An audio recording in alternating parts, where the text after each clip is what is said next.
L'entrepreneuriat, ça peut paraître super complexe, presque un truc réservé à une élite. Mais et si c'était avant tout un état d'esprit, un parcours en fait? Alors aujourd'hui, on va décortiquer ça ensemble. On va voir comment, au fond, tout le monde peut s'y mettre. Et pour démarrer, j'adore cette idée d'Howard Thurman. Elle nous ramène vraiment à l'essentiel. Avant même de se demander ce qu'il faut au monde, la vraie question c'est qu'est-ce qui nous fait vibrer de nous? Parce que c'est de là que tout part. C'est ça le vrai début de n'importe quelle grande aventure. Voilà le programme. On va suivre un parcours en 4 étapes. D'abord, trouver l'étincelle. Ensuite, se servir de l'humain comme d'une boussole. Puis, apprendre à avancer grâce à ses échecs. Et enfin, on verra comment raconter son histoire. Allez, c'est parti. C'est parti pour la première étape, l'étincelle de l'entrepreneur. Comment est-ce qu'on trouve son pourquoi? Prenez WWF et Airbnb. A priori, rien à voir, Et pourtant, ils ont un point commun essentiel. Ces projets ne sont pas nés d'une idée de business, mais bien d'un problème à résoudre. D'un côté, l'urgence de protéger la planète. De l'autre, un truc très personnel. Comment payer son loyer? Et ça a révélé un besoin pour des milliers de voyageurs. Le vrai moteur, au fond, c'est cette envie de changer les choses. Mais alors, cette créativité, cette capacité à trouver des solutions, d'où est-ce que ça vient? Eh bien, la réponse est assez folle. En fait, on est tous avec. Le vrai mystère, c'est plutôt ce qu'elle devient après.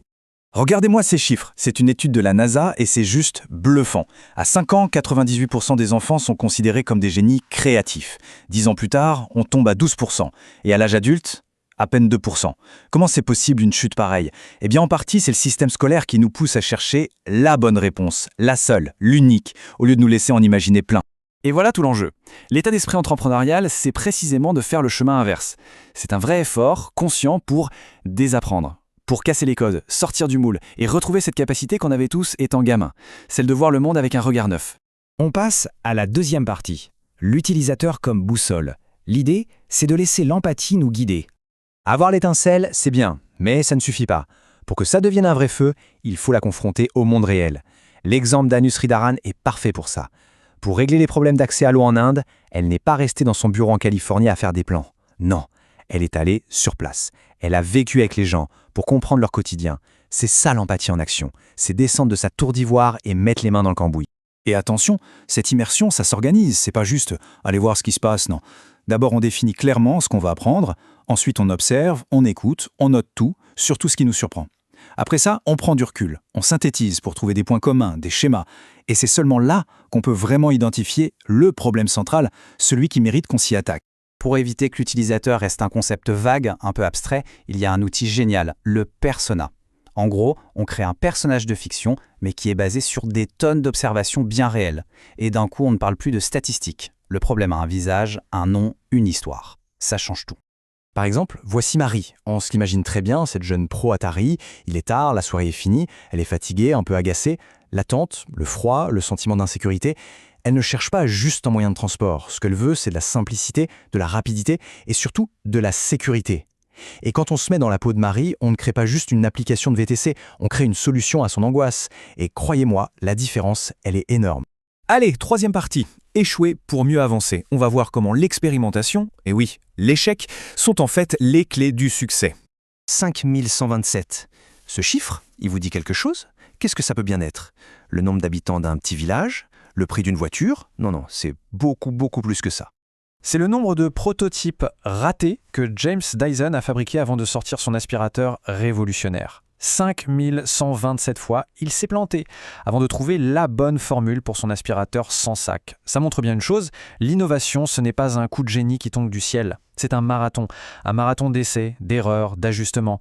Chaque échec, ce n'est pas la fin du monde, c'est une information. Et cette ténacité, on ne la trouve pas que chez les inventeurs.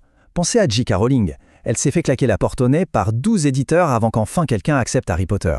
Ce qu'elle en dit est hyper puissant. L'échec en soi, on s'en fiche un peu. Il va arriver de toute façon. La seule chose qui compte, c'est ce qu'on en fait. Donc la leçon à retenir, elle est là.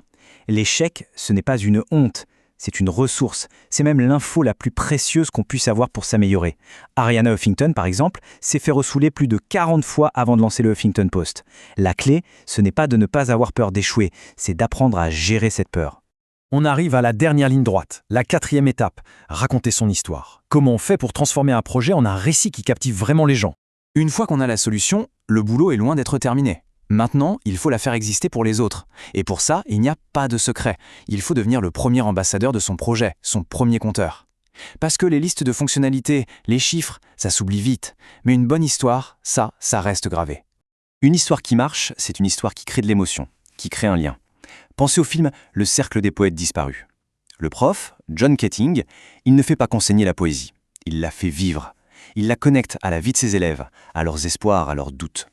Eh bien, un beau récit de projet, c'est exactement pareil. Ça connecte une solution technique à un besoin humain, profond et universel.